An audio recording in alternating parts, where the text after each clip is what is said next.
த்ரிஷாவை நான் பாராட்டணும்னு நினச்சேன். இந்த நேரத்தில் ஒரு திரைப்பட நட்சத்திரம் இது எல்லாத்தையும் மீறி முன் வந்திருக்கிற த்ரிஷாவுக்கு என்னுடைய மனப்பூர்வமான வாழ்த்துக்களும் பாராட்டுகளும்.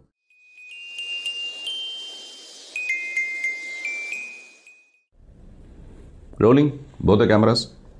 Hello, mic testing 1 2 3 3 3.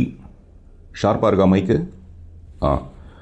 என்னதான் நம்ம ஷார்ப்பாக புத்தி கூர்மையாக மைக்கில் பேசினா கூட மைக்கில் பேசிட்டதுனால அது புத்திசாலித்தனம் ஆகிடாதுங்கிற ஒரு பழி உண்மையில் இருக்குது. அதனால் நான் ஒரு வேளை முட்டாள்தனமாக பேசினா கூட அதை புத்திசாலித்தனமாக டிரான்ஸ்லேட் பண்ணி கொடுக்க வேண்டியது உன்னுடைய பொறுப்பு. Okay, deal.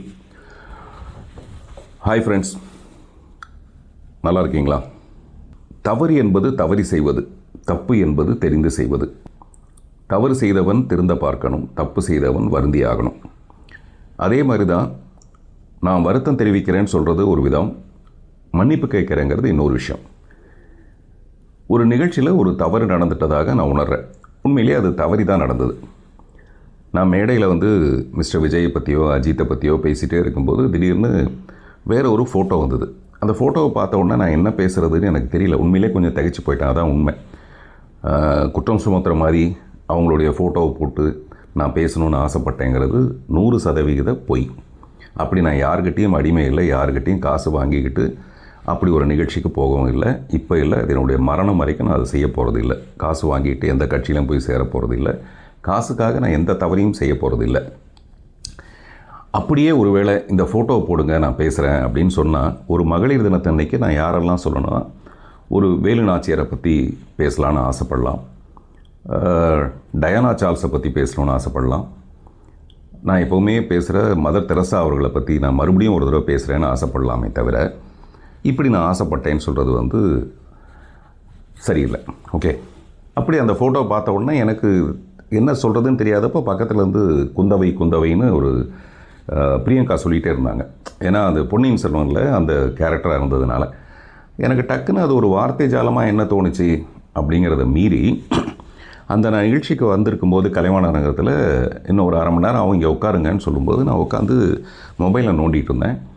அப்போது திரு அந்தணன், வலைப்பேச்சில் இருக்கிற அந்தணன் அவர்கள் சொல்லிகிட்டு இருந்தார். இதே நிகழ்ச்சியை பற்றி சொல்லிகிட்டு இருந்தார். இப்போ விஜய் எவ்வளோ உயரத்துக்கு போயிருக்காரு, அடுத்து அவர் தாங்கிற அளவுக்கான ஒரு பெரிய உயரத்தை அடைய போகும்போது இந்த பெண்மணி என்ன பண்ணியிருக்கணும்? இந்த பெண்மணிக்கு 40 வயசு ஆகிடுச்சு, 40 வயசுக்கு மேலே ஆகிடுச்சு. அவங்களாவது என்ன பண்ணியிருக்கணும்? நான் வரலப்பா, நீ போயிட்டு வா, அதனால் ஒரு இமேஜே கெட்டு போய்டும்ல சொல்லியிருக்கணும். அவங்க வீட்டிலே இருந்துட்டு அவர் அனுப்பி வச்சுருந்தா நல்லா இருக்குமே. இந்த மாதிரி நிறைய பேர் பேசுகிறாங்க. அதில் ஒரு பத்திரிக்கையாளர் கூட என் கூட பேசும்போது என்ன சொன்னார்னா, மேட்சிங் புடவையே வாங்கி கொடுத்தா கூட அந்த புடவையை கட்டிட்டு நான் வீட்டில் இருக்கிறேன், நீங்கள் போயிட்டு வாங்கன்னு எல்லாம் சொல்லியிருக்கணும். இப்படி நிறைய செய்திகள் வந்துக்கிட்டே இருந்தது.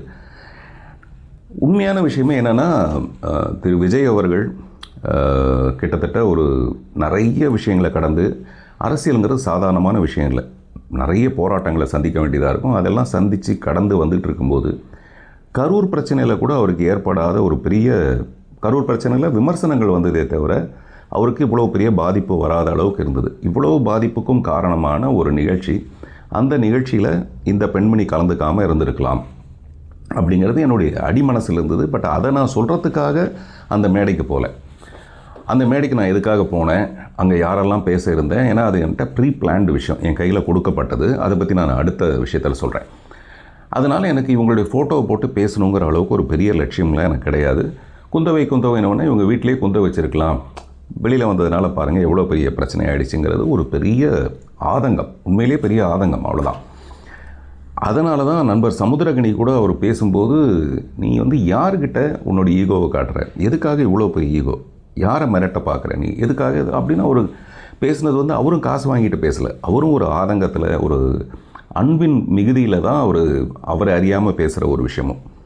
இதெல்லாம் நான் பார்த்துட்டு இருந்தது. அன்றைக்கி நான் போய் பேசிட்டு இறங்கி வந்ததுக்கப்புறம் நண்பர் பாண்டே அவர்கள் சொன்னார், அந்த குந்தவை விஷயத்தை மட்டும் நீங்கள் தவிர்த்துருக்கலான்ட்டு. நான் ஏன் சார் அப்படின்னு கேட்டேன். நீங்கள் பாருங்கள், நாளைக்கு பாருங்கள் அப்படின்னாரு. நான் உடனே இது எதுக்கு, நான் எப்போவுமே இந்த பிரச்சனைகளை விரும்பாதவன்.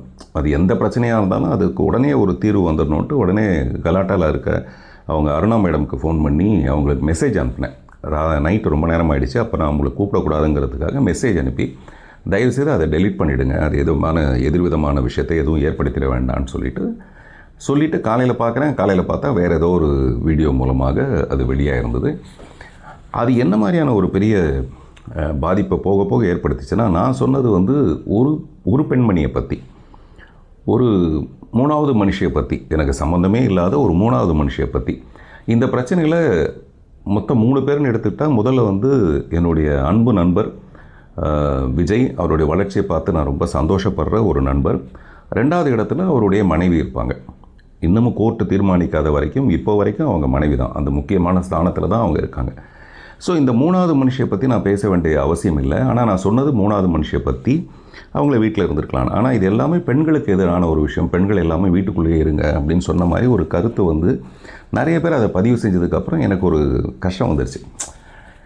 அவர் பாண்டே சொன்ன மாதிரி இதை நம்ம தவிர்த்திருக்கலாம், தவறு நடந்துருச்சுன்றதுக்காக நான் உடனடியாக அதை வந்து ஒரு பேடில் எழுதி, இந்த எழுதுகிற பழக்கம் என்னென்னா, நம்ம பேசும்போது, இப்போ நான் பேசும்போது தவறி போய் ஏதாவது வார்த்தைகள் வந்துடலாம், அது வரக்கூடாதுங்கிறதுக்காக ப்ராப்பராக எழுதி அதை ரெக்கார்ட் பண்ணி வச்சுக்கிட்டு, ஒரு கோழி சேவலை வச்சுட்டு அந்த ஹாப்பி உமன்ஸ் டேக்கு ஒரு ஏஐ மூலமாக ஒரு வீடியோ செய்கிறதுக்காக முற்பட்டு மத்தியானமே இந்த ரெக்கார்டிங் எனது முடிஞ்சு போச்சு, என்னுடைய வருத்தம் தெரிவிக்கிற ரெக்கார்டிங்.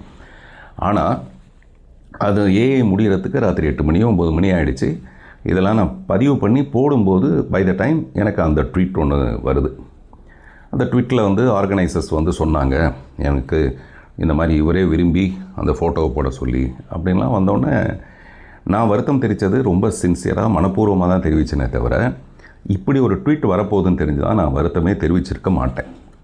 அதை பார்த்ததுக்கப்புறம் எனக்கு மனசில் ஏற்பட்ட விஷயம், இன்றைக்கி நான் இப்படி ஒரு வீடியோவை பண்ணணுங்கிற ஒரு உத்வேகத்தை எனக்கு ஏற்படுத்தியிருக்கு. ஹாய் ஃப்ரெண்ட்ஸ், இது சற்றே நீண்ட பதிவு தான். காரணம், ஒரு 3வது மனுஷியோட ஒரு 3ஆம் தரமான ட்வீட், அது எனக்குள்ளே ஏற்படுத்தின ஒரு பாதிப்பு. என்னுடைய செயலுக்கு அவங்க கருத்தை தெரிவிக்கக்கூடாது, எதிர்ப்பு தெரிவிக்கக்கூடாதுன்னு நான் சொல்லலை. ஆனால் சமீப காலங்களில் அவங்கள பற்றி வந்த கொச்சையான, மிக அசிங்கமான நிறைய கருத்துக்கள் இங்கே இருக்குது, பொதுவெளியில் இருக்குது. ஒரு கட்சியோட தலைவர் உட்பட அவங்கள பேசின விஷயங்களுக்கு, விமர்சனங்களுக்கு எல்லாத்துக்குமே அவங்க பதில் சொல்லியிருந்தாங்கன்னா நான் இதை வரவேற்றிருப்பேன். எதுக்குமே சொல்லாமல் எனக்கு மட்டுமே அவங்க கண்டனத்தை தெரிவித்ததுனால நான் வந்து வருத்தம் தெரிவிக்கிறேன்னு சொன்னதே தப்புன்னு நிறைய பேர் கண்டனம் தெரிவிச்சிருக்காங்க. நீங்கள் ஏன் சார் வந்து அதுக்கு வருத்தம் தெரிவிக்கணும், நீங்கள் ஏன் அதை மன்னிப்பு கேட்கணும்? அதில் நிறைய குரூப் ஆரம்பிச்சிருக்காங்க. வி ஸ்டாண்ட் வித் பார்த்திபன் ஒரு ஹேஷ்டேக்லாம் ஆரம்பிச்சிருக்காங்க. அந்த நண்பர்கள் எல்லாருக்கும் நன்றி. காரணம், இது என் நன்மைக்கு பக்கத்தில் நீங்கள் இல்லை, உண்மைக்கு பக்கத்தில் இருக்கீங்கன்றதுக்காக நான் உங்களை பாராட்டுறேன். அதில் என்ன உண்மைனா,